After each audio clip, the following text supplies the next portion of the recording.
பிஸ்மில்லாஹிர் ரஹ்மானிர் ரஹீம். திரு ஃபைசுல் ஹபீப் ஹாஜா ஹபீபுல்லா ஷா அலைஹி ரஹ்மா அவர்கள் அருளியது. அத்தியாயம் 4. குரு தரிசனத்தின் பலன்களும் அதனையொட்டிய போதனைகளும். அன்பனே, மனிதனுக்கு எதுவும் முயற்சியின்றி திடீரென்று கிடைத்துவிட மாட்டாது. சுபாவமான வழக்கத்தை ஒரே அடியாக நிராகரித்து கைவிட்டு விடுவதும் முடியாத காரியமாகும்.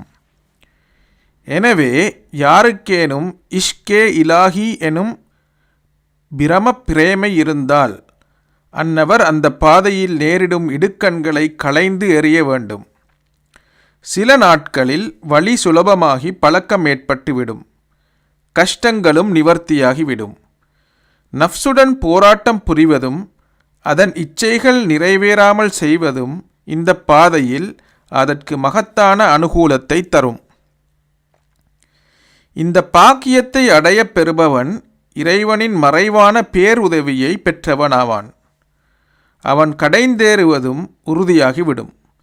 இவ்வித அனுஷ்டானத்தில் சந்தேகம் ஏதும் உண்டானால் அதை தன் குருவிடம் தெரிவித்து சந்தேகத்தை நிவர்த்தி செய்து கொள்ள வேண்டும்.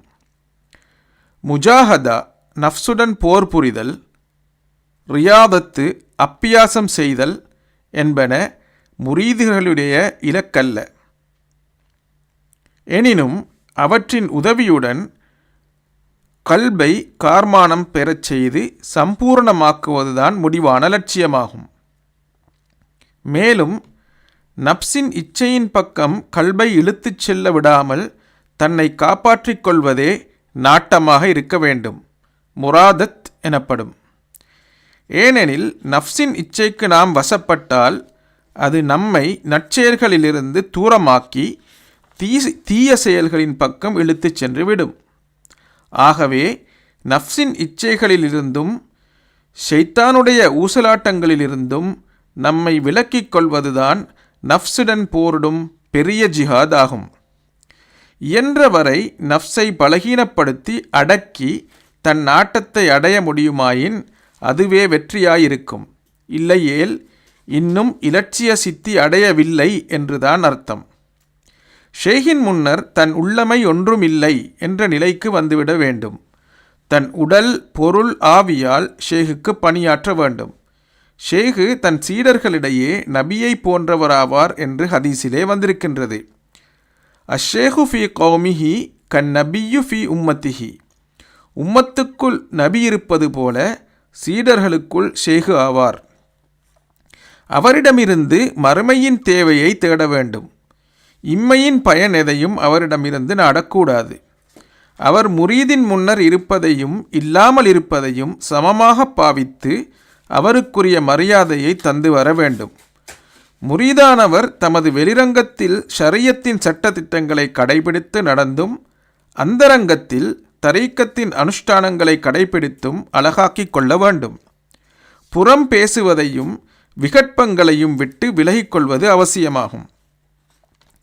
ஷரியத்துக்கு மாறுபாடாக நடக்கும் குருமார்களோடும் மோட்சானந்த சுகபோகத்தில் இருக்கும் மஜ்தூபுகளுடனும் ஆண்டவன் வழியில் நிலை பெற்றிருக்கும் வலிமார்களை பரிகசிப்பவர்களுடனும் முரீது சேராமல் இருந்திருக்க வேண்டும். ஷரியத்துக்கு மாறாக நடக்கும் குருமார்களுடனும் மோட்சானந்த சுகபோகத்தில் இருக்கும் மஜ்தூபுகளுடனும் ஆண்டவன் வழியில் நிலை பெற்றிருக்கும் வலிமார்களை பரிகசிப்பவர்களோடும் முரீது சேராமல் விலகியிருக்க வேண்டும்.